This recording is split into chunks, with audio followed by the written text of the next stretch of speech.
probably about 20-25 acres out here. Our plot size is about a 500th of an acre, so 20-25 acres. We have 10,000 plots in this field.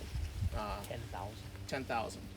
So, we're trying to do a couple different things with those. One of them is to identify the best hybrids in the next generation, the stuff that you're going to see in the next 1 to 3 years, and that's part of it. But the other thing that goes on out here is we're developing lines that are going to be the parents for the generation after that, and those are more like the 5 to 10 year horizon. So, they're out there, but the way that works, and the reason we need 10,000 plots is because I start with tens of thousands of lines every year that are potential parents to hybrids someday.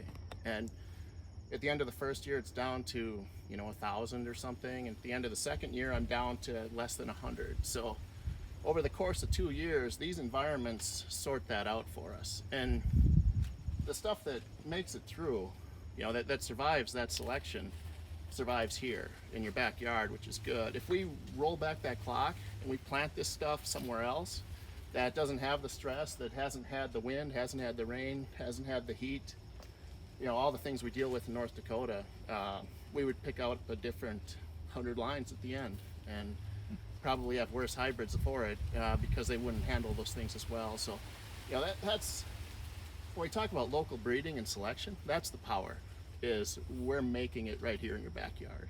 This is an old hybrid we don't sell anymore, but for a while we did, and it was deemed pretty acceptable by the market. But you can see here, it didn't tolerate whatever came through in early July at all. And if you look over here, this one is actually one that we're going with right now. It's better. It has a few foibles, but it's coming right along. It looks a whole lot better than this older one next to it. And if you look right behind you, this one's standing like a soldier.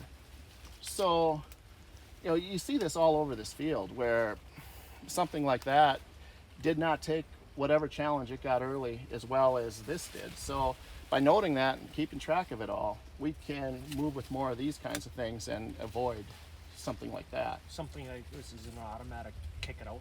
This would be, yeah.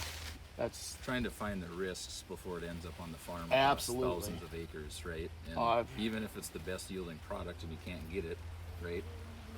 Yeah, none of us want that. Well, that's what I asked him earlier there. Even if it's a high yielder and it doesn't stand, he said it's gone. That's right.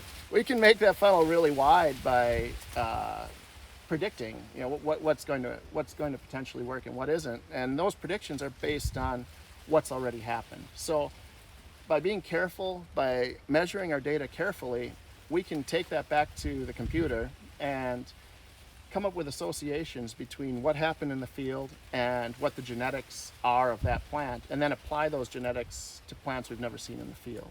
So, from what's happened in the past, we can predict what's going to happen in the future. It's a new thing, and it's really, really powerful.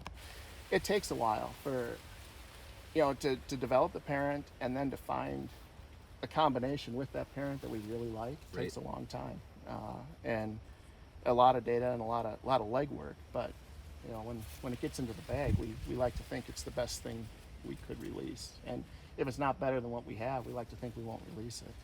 After you brought up emergence, that's a big one too, because you seem to always be pushing the envelope of that 50-degree ground temp. Yeah, right. One thing we've changed over the years is, we used to make the assumption we'll plant extra plants that come out and then thin them down to a stand that we can get good research on. We've quit doing that. We plant to the stand we want, and if it doesn't make stand, we kill it. The other thing we've pushed into is planting earlier and earlier.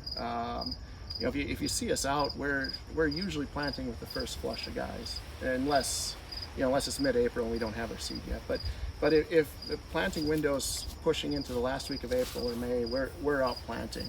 Time was, the thought in research years ago was, we'll wait till the ground's nice and warm so we get good data. Well, good data is fine, but if it's not representative of what you're doing, it doesn't mean a thing. So we push on that. We push on that hard.